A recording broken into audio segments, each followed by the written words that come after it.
Dread it, run from it, destiny arrives all the same. And this weekend, destiny comes in the form of Matt Fraser, Tia Claire Toomey, and the crew from CrossFit Mayhem Freedom. Welcome back inside the Fit Aid Lounge, everybody. Tommy Marquez alongside Brittany Klein. Man, it feels like eons ago we were kicking this thing off, and now suddenly you blink and we're here, and the CrossFit Games in 2019 are all done. So much has happened, and like you said, history making. We couldn't write this stuff. Yeah, we're gonna get right into the leaderboard here. We're gonna take a look at the overall standings for the team competition. As I said, CrossFit Mayhem Freedom is your 2019 CrossFit Games champions. They are in first place overall by a whopping 198 points over second place CrossFit Krypton. They finished in second. They've been there all weekend long. It's been a rotating door of teams in third place, but now Invictus, the team of Tommy Venus, Rasmus Anderson, Lauren Fisher, and Reagan Huckabee, managed to get themselves into the top three and nail another podium at the CrossFit Games. All right, for the second time, Rich Froning and CrossFit Mayhem Freedom have two-peated in the team competition. That makes it 4 total for them.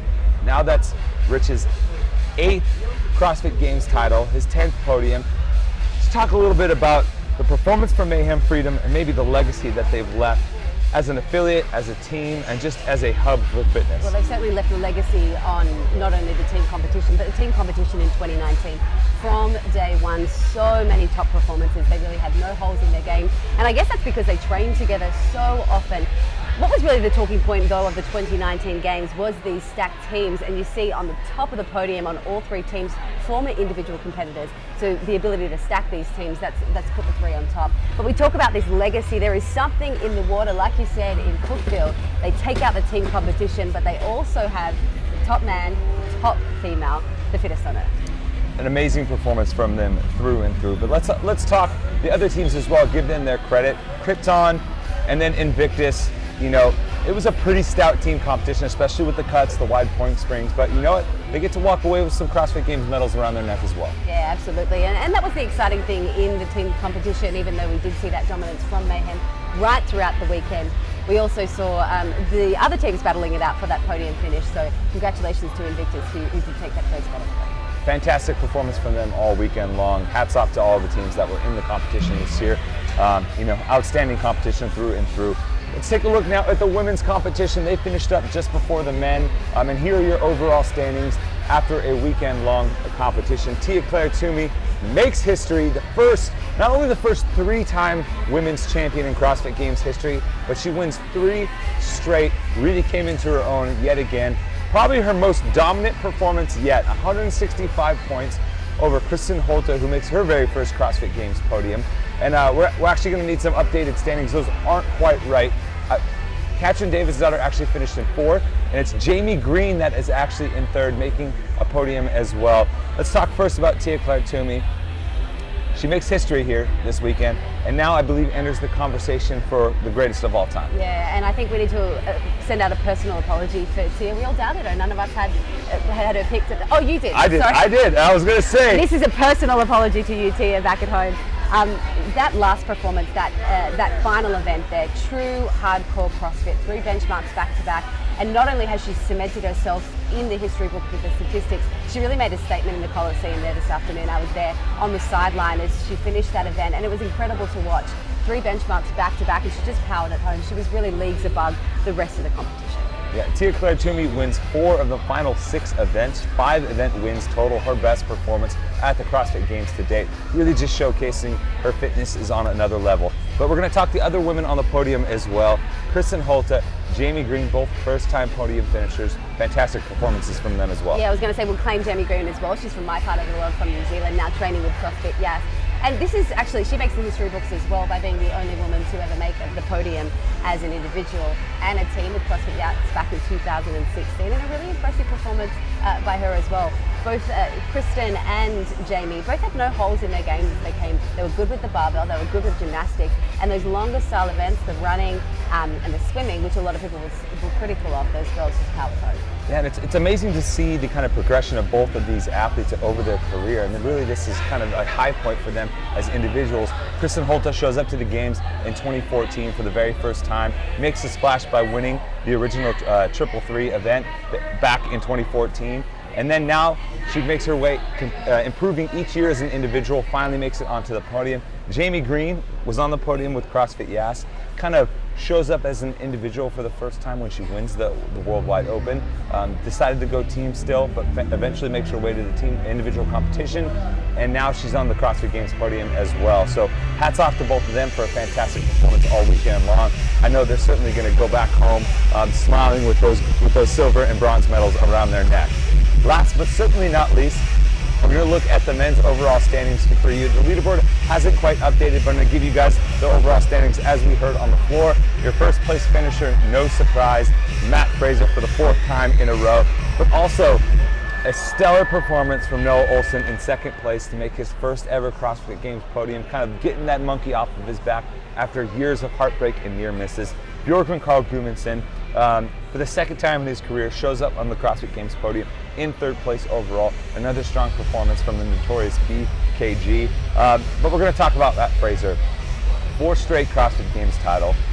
It seems like no matter what you throw at him, he finds his way to the top. And he had a little bit of adversity this year, but still came on strong when it mattered most. Yeah, and I think that final event for me as well, watching him in the Coliseum, he was cool, calm and collected right to the end. You saw with those muscle ups, he rested, he let Noah Olson pass him because he knew on that barbell, he knew he could do 5 in a row each time he moved the barbell. And he had such control over the Coliseum as well. The crowd was there as he took his shirt off for those final barbells. It's like you knew in your gut he had this and he was going to bring it home. We were actually next to the Fraser family, and it was incredible to watch. They really ride this wave of emotion with him throughout the weekend. And like you said, he did have some adversity earlier on in the week with that penalty in the Go Ruck event, but like a true champion, he rises above. Yeah, you mentioned you were next to the Fraser family. You guys actually had a chance to catch up with the Fraser family and maybe get a little bit of soundbite from them, you know, heading into the final event and watching their son out on the competition floor. This is the first time we have seen a 3-time consecutive female champion of the CrossFit Games. You were running, you've got your flag, high-fiving. I mean, what sort of emotion is going through your mind right now? Oh, it's pretty surreal, but it definitely wouldn't have been manageable. Get off of it. And sorry, a little technical difficulty there. That was actually Tia Claire Toomey winning her 3rd straight CrossFit Games title. I'm talking to Nikki Brazier out on the floor. But if we can get that soundbite, we'll get it to you otherwise. But I want to talk a couple of stats here for Matt Fraser in his career. 15 games event wins across his career. That's 2nd all time against individual athletes. 6 event wins this year. That's a record for a single CrossFit Games as an individual. And he really needed it. You look at, we talked about Tia Claire Toomey, how she closed strong. Fraser also won 4 of the last 6 events. Bookends his weekend with 2 individual event wins as well. And we actually have that soundbite for you here now. We're going to take a listen to Matt Fraser's parents.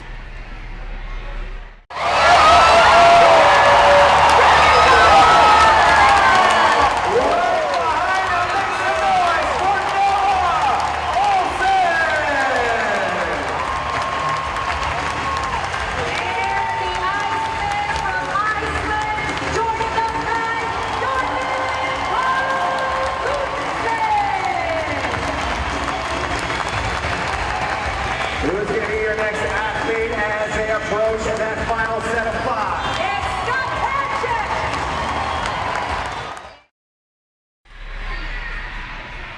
And that was Matt Fraser's parents. You could just see the jubilation on their face. One of my favorite moments from the CrossFit Games as a worker was being able to help his parents get down to the floor so they could celebrate with their son the first year that he won the CrossFit Games. And it really stood out to me just how invested they were in him. You know, you assume from a parent's perspective that obviously they're happy to see their child win, but you could just see how much it meant to them to be able to go down there and show their support for him, not just being there, but on a personal level, there face to face, being on the floor with him in a moment of great triumph after some heartbreak for 2 second place finishes in the previous year. So that's an awesome performance from Matt. Great to see his family celebrating and enjoying it as well. But let's also talk about the other guys on the podium as well. Noah Olsen, Bjorgvin Carl Gudmundsson, guys that have been in the mix all weekend long. Tremendous performance from them as well. Yeah, especially Noah. I'm pretty proud of Noah. He's really come up to his own this year at the CrossFit Games. We've often seen him kind of blow out towards the end of the weekend, but he really took it to Matt right up until that last event. We saw at 1, 2, and 3, it's how they finished the final event and what they'll look like on the podium. So a really deserved position for each of those guys and all heroes in the sport. Yeah, and I thought we saw a more mature, more evolved version of Noah Olsen this weekend. So many times he's come out hot and kind of fizzled. He had that epic blow up in the 2-2-2-3 interval event just a couple of years ago. And the question really became now, is he going to ever get over that hump and finally kind of find that groove that allows him to get to the CrossFit Games podium and realize his potential? And I think he answered with a resounding yes this year. Many times this weekend, there was a big moment for him, and there was an opportunity to either shy away from it and shrink like sometimes he had in the past, or really rise to the occasion and showcase a new, better version of Noah Olsen, and he did that. You think about the Mary event, you think how some of the other events this weekend where he was toe-to-toe with Matt Fraser, like the swim paddle this morning, and he managed to outduel him in maybe just one event. He doesn't get the overall win this weekend, but I think he can walk away with his head high and proud of the accomplishment that he had making the podium. And Bjorgvin Carl Gudmundsson, I had the chance to work out with him just a week ago in Fond du Lac, about an hour away from Wisconsin. Just looked like a calm, collected athlete that we're used to seeing, that we saw 3 years ago in 2015 when he did make the podium for the first time. He mentioned that he was finally healthy. He mentioned that he finally felt like he was a podium contender this year based on all of the performances and not having to worry about a back injury or a knee injury. And once again, he showed up big time and manages to outduel a very game Scott Panchik for the CrossFit Games podium. And I think that's what we saw in the competition this year, in the men's competition. People who've been here for a long time and really rising above. Another guy we should talk about is James Newbury. This is his best performance ever, the guy from Down Under. He's always been in the top 20s, an impressive athlete and always turned up here, the fittest man in Australia, but you know, here he finishes in the top 5. Scott Panchik too, he's always here. Unfortunately, he couldn't finally get onto the podium. Maybe next year. Yet another top 5 finish, top 6 finish for Scott Panchik. It just seems like he's just a little bit shy of that, but you know what? Hopefully he comes back next year better and fitter than ever. We're going to wrap things up here for this episode of the Morning Chalk Up Show. Before we go, Britt, it's been a long weekend. Maybe some final thoughts here for what is actually your first CrossFit Games here on site. I was going to say, you're asking the rookie to ask between their favourite children. It's been such an incredible moment. But I think for me, what was most reflective of the Games this year, we had incredible moments there in the Coliseum, seeing champions rise above, history-making moments. But it was this morning, working out with Annie Thora's daughter, Pat Donner, and Brent Fikowski, all favourites in our sport, who were out quite early as a result of their cuts. That has been a big talking point this year at the CrossFit Games. But there they were with the community, all just working out. And isn't that what CrossFit is all about? Getting in, getting a workout. And they said that was the silver lining to the cut. So I think for a lot of athletes, there'll be a lot to look back on.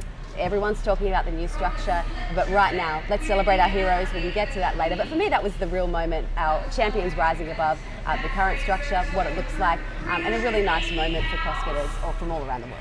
Yeah, no doubt. And I'm a huge fan of history in the making, and I think we got to see that on multiple levels, both with Matt tying Rich for 4 straight, Tia becoming the first 3-time champion, and then the Mayhem Freedom crew being the first team to win 4 titles and being the first team to go have 2 back-to-back title runs as well. That's going to do it for us for the regular Morning Chalk Up Show. Thank you guys so much for tuning in all weekend long. It honestly has been a pleasure to bring you guys coverage around the clock each of these 4 days of competition, including that first show that we had a few technical difficulties to get things going. But Brittany, thank you so much for sharing it's been an absolute the pleasure. stage with us today. I really appreciate her making the trip all the way out from Australia. It was wonderful having you all weekend long. We're going to be back a little bit later with a special presentation for you guys, so be sure to hang around. We're going to send you guys out to the competition floor of the Coliseum for the award ceremony. For Tommy Marquez and Brittany Klein, we'll see you guys later.